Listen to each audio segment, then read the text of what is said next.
আসসালামু আলাইকুম রহমতুল্লাহি আবরাকাতু। প্রিয় দিনী ভাই বোন বোনেরা, আজকে আমরা জানবো রমজানের তারাবি নামাজ আপনি কিভাবে পড়বেন। আপনি ঘরে বা মসজিদে যেইভাবেই পড়েন না কেন, যেই স্থানেই পড়েন না কেন, একেবারে সহজ পদ্ধতিতে আজকে নিয়মটা যদি শিখে যান, ইনশাআল্লাহ আপনি ঘরে মসজিদের উভয় জায়গায় পড়তে পারবেন। দেখা যায় পুরুষেরা ঘরে পড়ে একাকী সূরা তারাবি পড়ে, আর মহিলারা ঘরে পড়ে একাকী, অথবা পুরুষেরা মসজিদের জামাতের সাথে পড়ে।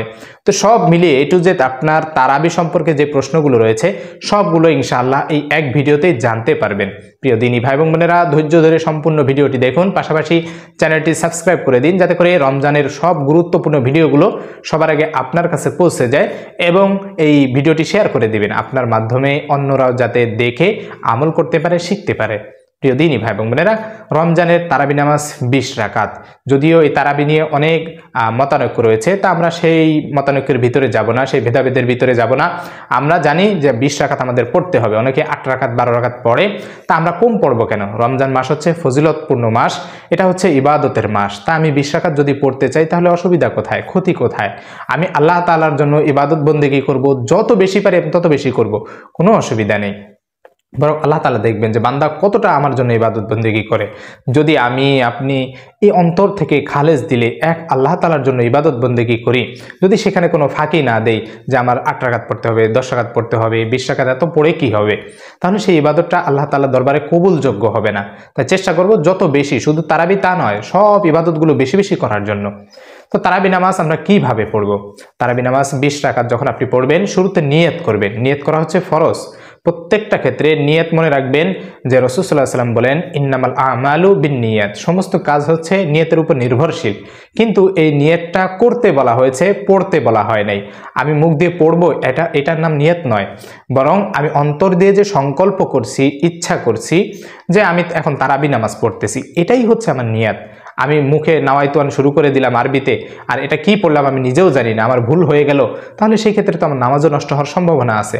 তো সেই ক্ষেত্রে আমরা সাধারণ মানুষ যারা রয়েছে, আমরা চেষ্টা করব শুধু বাংলায় এতটুকু অন্তর দিয়ে ইচ্ছা করব, এটাই যথেষ্ট হয়ে যাবে যে আমি তারাবি নামাজ পড়তেছি। তারাবি নামাজ পড়তেছি এই নিয়তটা করে আল্লাহু আকবার বলে হাত বাঁধবো। হাত বাঁধার পরে আমরা সানা পড়বো, সুবহানাকাল্লাহুম্মা ওয়া বিহামদিকা ওয়া তাবারাকা ইসমুকা ওয়া তাআলা জাদ্দুকা ওয়া লা ইলাহা গায়রুক। যদি মুসল্লি মুক্তাদি হয়, অর্থাৎ ইমামের পিছনে পড়ে, তাহলে ইমাম সাহেব সূরা ফাতিহা পড়বে, অন্য সূরা মিলাবে, মুক্তাদি চুপচাপ থাকবে। আর যদি আপনি একাকী ঘরে পড়েন, সূরা তারাবি পড়েন, তাহলে আপনি এখানে সূরা ফাতিহা এবং সূরা ফাতিহার সাথে আরেকটা সূরা মিলাবেন। ধরে নিন আমি দুইটা সূরার কথা বলছি, সূরা ইখলাস এবং সূরা ফালাক, দুইটা সূরা। তো আমরা প্রথম রাকাতে সূরা ফাতিহা পড়ার পরে সূরা ইখলাস পড়ব। আউযু বিল্লাহি মিনাশ শাইতানির রাজিম, বিসমিল্লাহির রহমানির রহিম, আলহামদুলিল্লাহি রাব্বিল আলামিন, আর রহমানির রহিম, মালিকি ইয়াউমিদ্দিন, ইয়্যাকা না'বুদু ওয়া ইয়্যাকা নাস্তাঈন, ইহদিনাস সিরাতাল মুস্তাকিম, সিরাতাল লাযিনা আন'আমতা আলাইহিম গায়রিল মাগদুবি আলাইহিম ওয়ালাদ-দাল্লিন, আমিন। বিসমিল্লাহির রহমানির রহিম, কুল হুয়াল্লাহু আহাদ, আল্লাহুস সামাদ, লাম ইয়ালিদ ওয়া লাম ইউলাদ ওয়া লাম ইয়াকুল লাহু কুফুয়ান আহাদ। এরপরে আপনি আল্লাহু আকবার বলে রুকুতে চলে যাবেন। রুকুতে যাওয়ার পরে আপনি রুকুর তাসবিহ পড়বেন, কমপক্ষে 3 বার পড়বেন, বেশি যত পারেন আপনি পড়েন, সমস্যা নেই। রুকুর তাসবিহ হচ্ছে সুবহানা রাব্বিয়াল আযীম, সুবহানা রাব্বিয়াল আযীম, সুবহানা রাব্বিয়াল আযীম। এরপরে সামি আল্লাহু লিমান হামিদা, রব্বানা লাকাল হামদ, হামদান কাসীরান তাইয়্যিবান মুবারাকান ফি।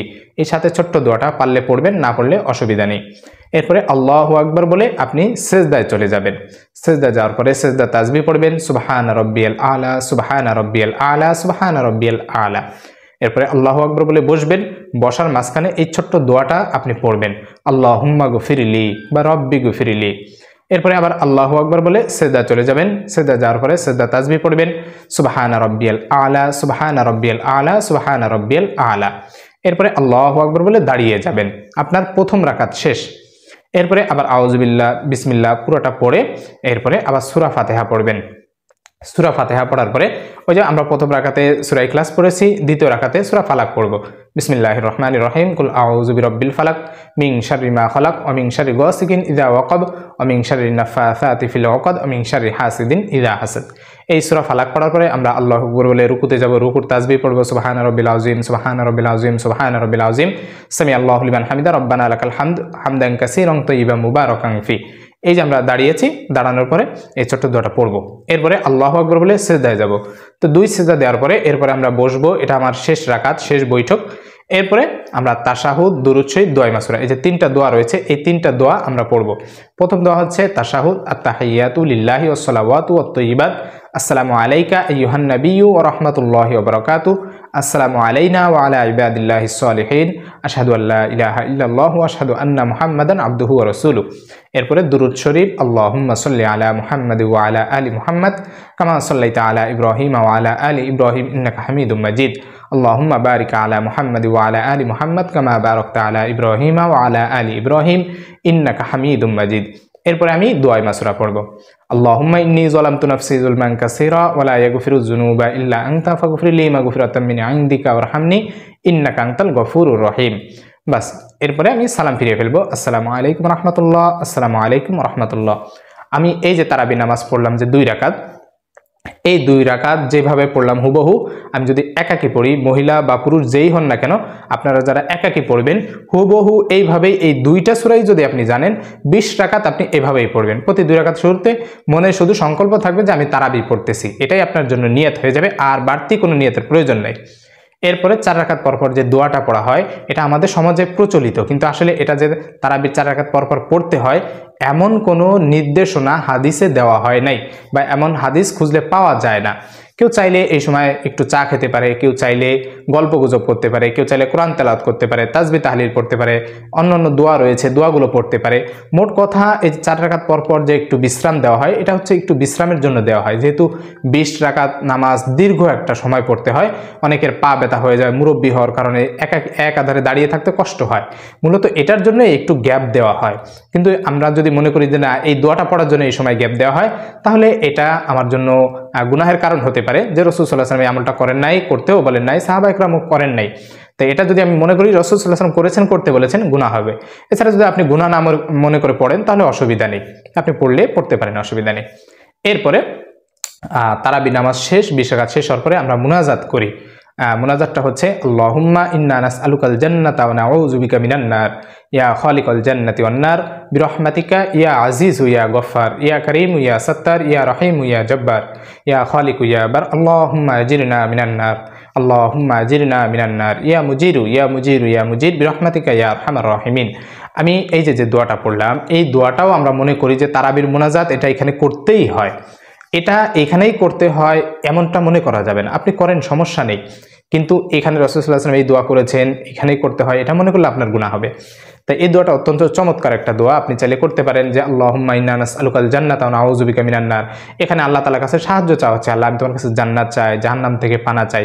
তো এইভাবে আপনি এই দোয়াটা পড়তে পারেন, যে এই দোয়ার স্থানে যে কোনো দোয়াও আপনি পড়তে পারেন, কোনো অসুবিধা নেই যে আমি দোয়া করব দোয়ার ভিতরে যে আমার এগুলোই পড়তে হবে এমনটি মনে করা যাবে না। বরং দোয়া তো এমন একটা জিনিস যেটা নিজের চাওয়া, আকাঙ্ক্ষা, আশা, প্রার্থনা এগুলো আল্লাহ তাআলার কাছে করা হয়। অর্থাৎ আপনি যে জিনিসগুলো আল্লাহ তাআলার কাছে চাইবেন সেটা যেন আপনি নিজে বুঝেন। আমি যে আল্লাহ তাআলার কাছে এখন দোয়া করতেছি মানে কিছু চাইতেছি, এখন কি চাইবো সেই জিনিসটা যদি আমি নিজেই না বুঝি তাহলে আল্লাহ তাআলা আমাকে দিবেনটা কি? এজন্য আমি যখন চাইবো আমি চেষ্টা করব আমার ভাষায় যেটা আমি বুঝি আমি আল্লাহ তাআলার কাছে সেটা চাইবো। আল্লাহ আমাকে মাফ করে দাও, আমার জীবনের সমস্ত গুনাহ মাফ করে দাও, আমার আব্বা আম্মা ভাই বোন পাড়া প্রতিবেশী সবাইকে মাফ করে দাও, আমার রোজাগুলি কবুল করে নাও, নামাজগুলি কবুল করে নাও, ইবাদতগুলি কবুল করে নাও। এইভাবে আপনি দোয়া করবেন, যেটা আপনি বোঝেন, বুঝে বুঝে দোয়া করবেন, এটার নাম হচ্ছে দোয়া। আমি আরবি একটা দোয়া মুখস্থ করে ফেললাম, আমি এই দোয়াটা আল্লাহ তাআলার কাছে করলাম, এটা নয়।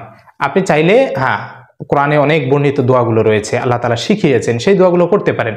রব্বানা আতিনা ফিদ দুনিয়া হাসানাতা ওয়া ফিল আখিরাতি হাসানা ওয়া কিনা আযাবান নার, রব্বানা যালামনা আনফুসানা ওয়া ইল্লাম তাগফির লানা ওয়া তারহামনা লানাকুনান্না মিনাল খাসিরিন। এইভাবে আল্লাহ তাআলা যে দোয়াগুলো শিখিয়েছে, পিতামাতার জন্য দোয়া শিখিয়েছে, রব্বিরহামহুমা কামা রব্বায়ানি সগীরা, এই যে দোয়াগুলো শিখিয়েছে আল্লাহ তাআলা, আপনি এই দোয়াগুলো আল্লাহ তাআলার কাছে করতে পারেন, কোরআনে বর্ণিত দোয়াগুলো। তো এইভাবে দোয়াগুলো করার সময় আপনি বুঝে বুঝে দোয়া করার চেষ্টা করবেন, আশা করা যায় আল্লাহ তাআলা অবশ্যই অবশ্যই সেই দোয়া কবুল করবেন। কিন্তু আপনি যদি না বুঝেই দোয়া করেন, কি করতেছেন আপনি নিজেও জানেন না, তাহলে আল্লাহ তাআলা আপনাকে কি দিবেন? প্রিয় দিনী ভাই এবং বোনেরা, আমরা চেষ্টা করব রমজান মাসে আল্লাহ তাআলা যখন কিছু চাইবো সেটা যেন চাওয়ার মতো চাই, বুঝে বুঝে চাই। আল্লাহ তাআলা আমাদের সকলকে রমজান মাসের গুরুত্বপূর্ণ একটি ইবাদত তারাবি নামাজ, এই তারাবি নামাজ সঠিকভাবে যেন আমরা আদায় করতে পারি, আল্লাহ তাআলা সেই তৌফিক দান করুন। আমিন ওয়া আখিরু দাওয়ানা আলহামদুলিল্লাহি রাব্বিল আলামিন। আসসালামু আলাইকুম ওয়া রাহমাতুল্লাহি ওয়া বারাকাতুহু।